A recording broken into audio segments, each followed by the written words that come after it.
So, mid-sized Snek got buffed. Time to talk about the big Snek, Gorgon. Her buff is very similar to her Rider counterpart. However, for Medusa, the way she functions, it works a lot better. It still has a lot of problems. I still think her third skill could use the cause her drop treatment, as in a self-regenerating buff that gets her petrified more than once a run, but we'll get to that in a little bit. Base attack, it is very high for a 4-star. In fact, her attack is higher than her HP. In fact, her attack stat is higher than a good couple of 5-stars out there. There are a lot of 5-stars at level 90. They're like, say, Jarcher, their attack is like not super low, like actual 4-star level, but it's around this 10,000 to 10.8k area. Medusa already out damages them, and yeah, bring her to level 120, and her attack looks very similar. Sorry, I'm hearing the dishwasher in the background, and I thought I left the sink running. Her base attack at level 100 looks like a normal Avenger at level 90. Should you grail her all the way to 100 if you don't have another Avenger? I would definitely wait. Out of all the farmers, this Gorgon, if you want her to farm, it's really easy to mess up. Like, really easy to mess up her farming. Thankfully, because of a Pen 5, it's better, and you can get a lot higher damage out of Gorgon than what she could have got with just this buff. She actually does not need a Pen 5 to be able to function as a farmer. She's already good. However, you are gonna want a Pen 5 for practical farming, for how her kit works. MP charge 0.37%. Think Tamamo arts card, only I think worse. I'm pretty sure Tamamo has territory creation, so her arts cards are better than they look on paper. But these, don't expect much unless you're trying to crit. She is a buster unit. They do have a lot of star bombs, but Gorgon getting a lot of stars, yeah, not that likely unless like Merlin is like actually involved, which is how she was designed. Her arts cards are pretty much designed with running double Merlin, or probably Merlin and a Tamamo, if I had to guess. Again, I was not playing FGO at the time this character released, but I do remember like double Merlin was a big thing, and a lot of buster characters that came out at that time did not get like crit and buster in their kit because it was expected Merlin was going to be there off rip. Things to note, she is chaotic evil, so unlike the Rider form, she actually gets full Doman bonus. Getting to use Doman in your comp is significant for non-farming, like more crit stuff. And Doman does have synergy because of his terror. The stun from terror does count for her power mod, not the clock. The clock does not count. And I think this is like the opposite with Abigail. I think Abigail, the terror is the clock, and the stun does not count for her power mod. Again, I don't have these characters to test them on JP. All I have is this, and landing stuns on Laplace is annoying as shit. It does not force the guarantee, and it's like you kind of have to tweak stuff around. That's not on this list, but on the other note I was trying to do, servants were not getting petrified, and it was very annoying for damage reasons. Back here, hit counts: 3 hit on quick, 5 hit on arts, 3 hit on buster, 5 hit extra attack. Again, this is fine. It looks fairly modern, although the gains at base, it's a really good thing her MP just gives her charge, because there's not much saving these. Usually this gain For Buster units, they're like does not make sense at all. This really should be closer to 0.5. Because it's like her gain is set up that she would have an arts MP. Like if she had a 5-hit arts MP like Samurabuki, this wouldn't have been as bad. But again, this is Buster, so refunding outside of batteries, it's pretty much Gorgons getting hit. Other things to note. Animal characteristic for the CE. Demonic Beast for Tunguska. Non-Himididae.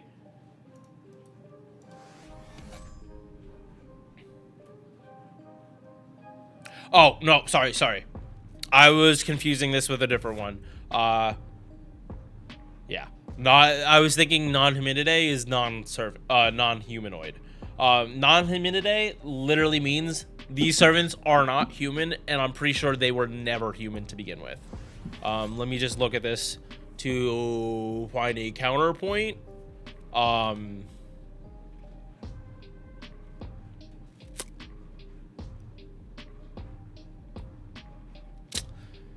Kindness is a counterpoint. Roma's a counterpoint.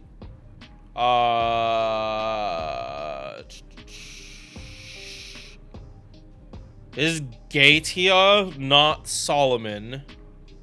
Although Solomon has it too. So that's yeah.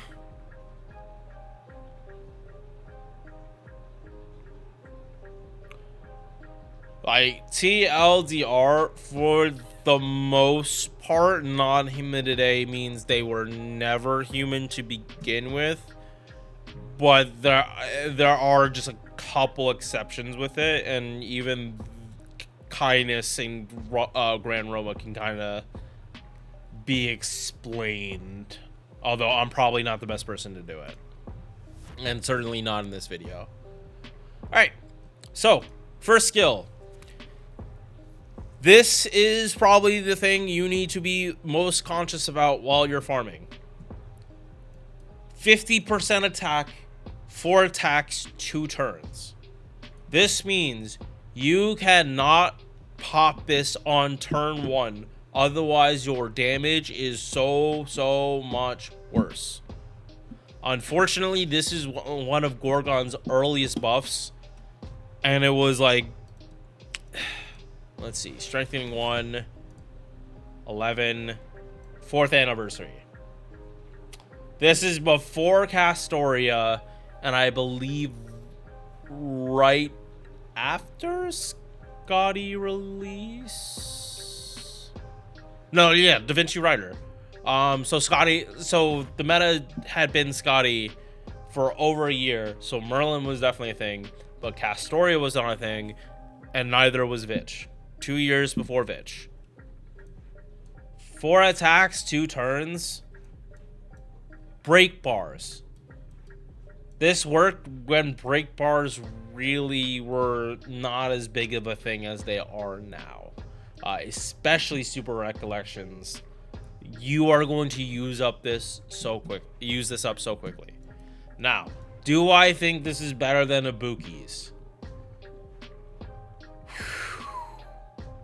That is a tough one. Only because how much damage Gorgon actually does in turn 1.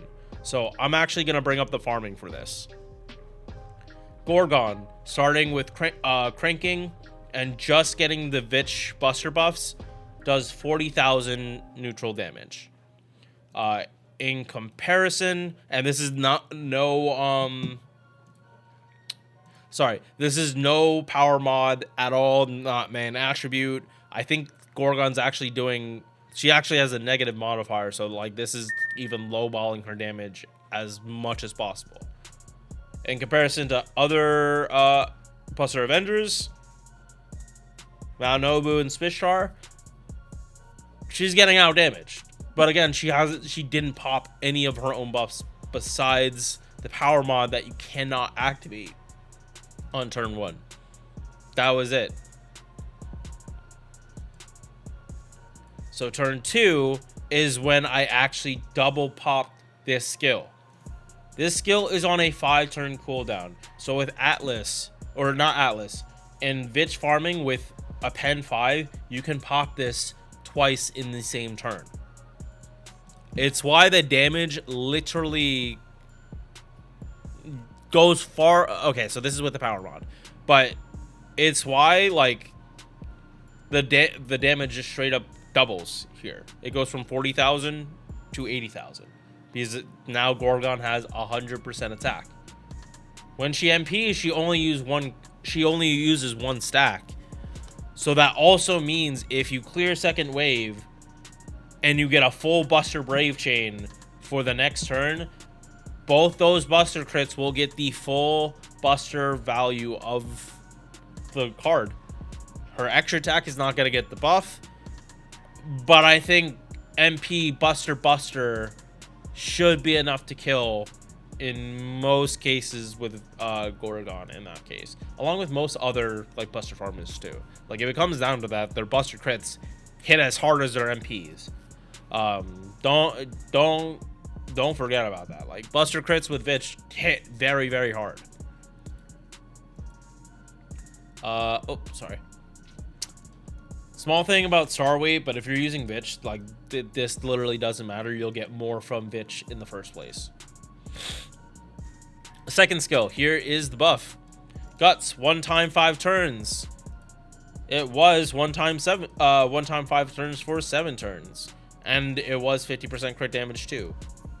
This buff reduced the cooldown, didn't change the crit damage, didn't change the Guts HP, didn't change its duration.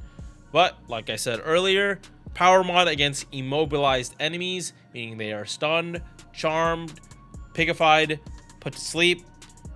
This is eternal sleep, but enemies can't have this except during a CQ, so do not worry about this.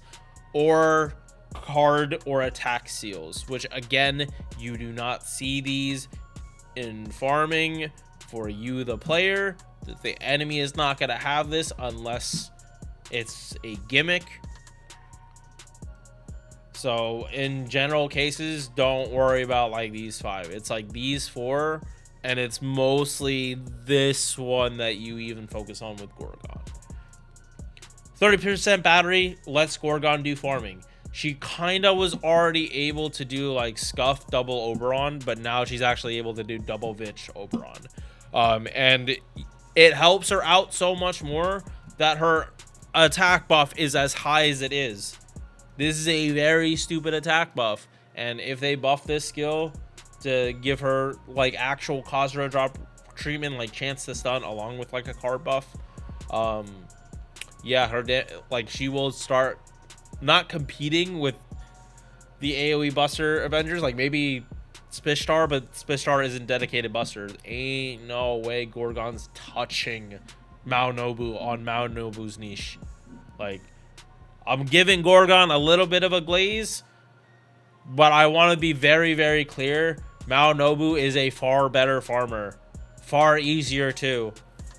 If you have the choice between Gorgon and Mao Nobu, you're picking Mao Nobu unless you're just trying to have fun seeing Big Snack kill shit. So this buff, it works better than it does on Rider Medusa, mostly because it's farming, and Rider Medusa is not popping her third skill more than once in a fight. Gorgon can because of cooldown reduction. Speaking of, again, Petrify, it's a little, very slightly higher than 100% at rank 10. This will barely fight off magic resist, but hey, a higher base chance is better than having a lower base chance. Is what it is. This being on a 6 turn means that if you have a pen 5, you can pop this back-to-back turns, turn 2 and turn 3. However, it's one enemy and Gorgon's AoE. If you want to treat it as this is like splash damage like Abigail, wouldn't fault you. It pretty much essentially is what it is. Takeru is very similar. However, like him doing this is tied to refund too. Yeah. Future buff for Gorgon. Cause or drop treatment. Self-replenishing buff that every turn you have a chance to stun all enemies. If they want to debuff with Buster Res down, wouldn't say no to it. Just so this skill actually will do something for Gorgon if she misses the Petrify.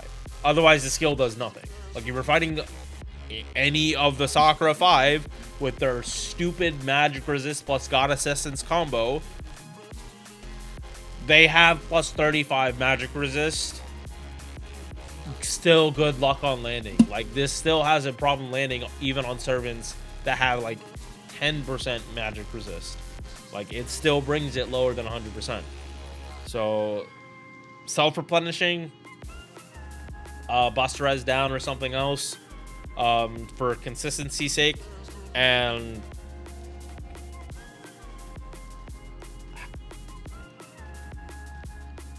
I don't even want to say debuff res, because all it is a curse and the petrify. And I know I'm saying only, but like, usually you'd want debuff res, or debuff success rate, or debuff res down if you were doing more debuffs than just one. Like, think of Kazura drop. If she doesn't land her her quick res, yeah, if Kazura drop doesn't land her debuff, she is like a sitting duck. Like, why the fuck did you even bring her if she can't land any single debuff? Yeah, moving on.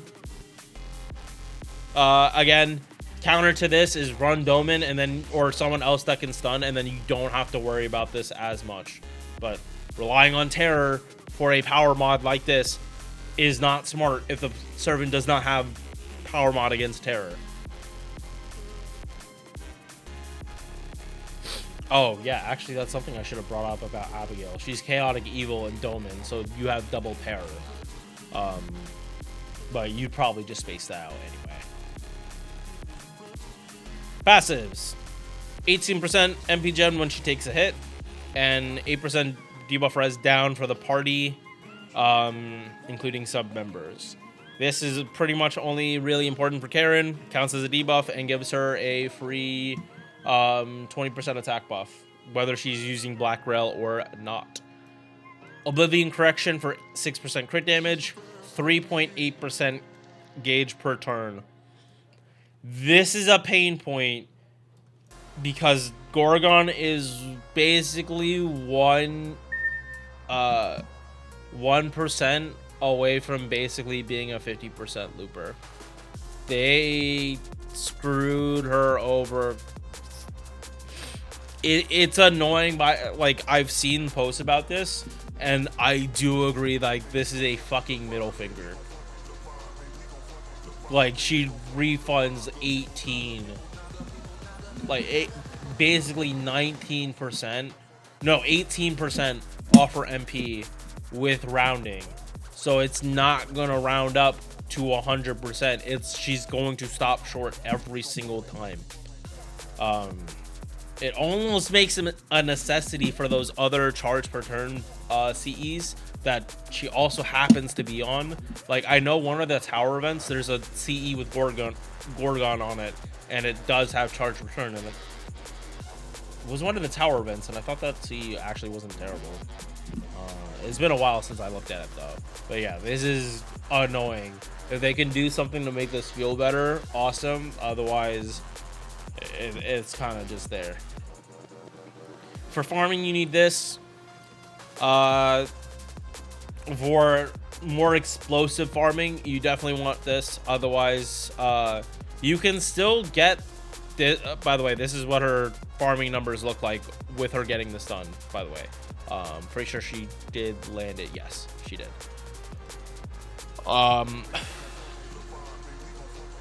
Yeah, the damage, again, this is a negative modifier too, so it's like 312. She's hitting 315, but when you look at this list, it's not counting niche. So again, Gorgon, if you're expecting her to outdamage Maonobu at MP1, you are sadly mistaken. Spishtar, maybe. But that's also because Spishtar isn't really, like, built to be a buster off rip. She's intended to be arts, and Buster, they decided to give it to her, and she reigned supreme for a very long time for that. But there are plenty of other buster servants that can also do the job, and they would just be neutral damage like her. Just one of the night class, not an extra class. MP, 3-hit AoE Buster. Buster doesn't care about hit counts. 15% gauge for the party. If they double buff the MP, make this 20% and add another effect, I'm sure a lot of people will be very happy. But I really want this skill to be buffed, and it's like Eye of Sybil or something. Like some kind of buff. But this 50%, 15%, very nice that it's party wide, and it actually kind of does synergize with Oberon, making it so whatever Vitch is out on the field, no matter what, they're going to be able to... Wait. 15, 15, 30, no. No. This is not going to let the Vitch's MP guarantee, but I mean, if you do, like, arts crits... Because Vitch, again, Vitch has like one of the best arts cards in the entire game. If you do like an arts crit before, you probably can like just throw in a Coin Sky MP just for shits and giggles. This curse, pretty much nothing. She does not really do anti-curse. There are a lot of Buster servants that just have this curse that really doesn't do anything. There's a CEE though that does give curse power mod. But again, this also happens after damage, so it's not like Gorgon can take advantage of it. You would just use a different CE. Bond CE, Buster up 10%, MP Gen up 10% while she's on the field. This buff definitely changes things, but it's not going to make her like such a high tiered servant that you need to go all out in. First off, 4-star. Sorry, not sorry. Like, people summon for 5 stars most of the time. If you're summoning for a 4-star, it's because you really like the character. There aren't that many 4-stars that you're actually summoning specifically for gameplay reasons over a higher rarity. Gorgon is not one of those servants, but hey, AoE Buster Avenger in Story Gacha. A lot of people still like extra class farmers. Here is an extra class farmer that functions pretty well, but you do have to like be aware of where your damage comes from and what you have to do to keep that damage where it's supposed to be. Yeah, so this was recorded on with very little sleep, and before I have to take a nap for secret stuff. Was gonna record Bission. My stomach. Oh shit. Literally just growled now. My stomach is not gonna let me, and I'm just too tired. I'll try to have Bission out this weekend, along with the ORT stuff. And yeah, I'll see you guys later. Peace. Thank you for making it to the end of this video. If you enjoyed, drop a like or sub. Hope to see you in the next one. Peace.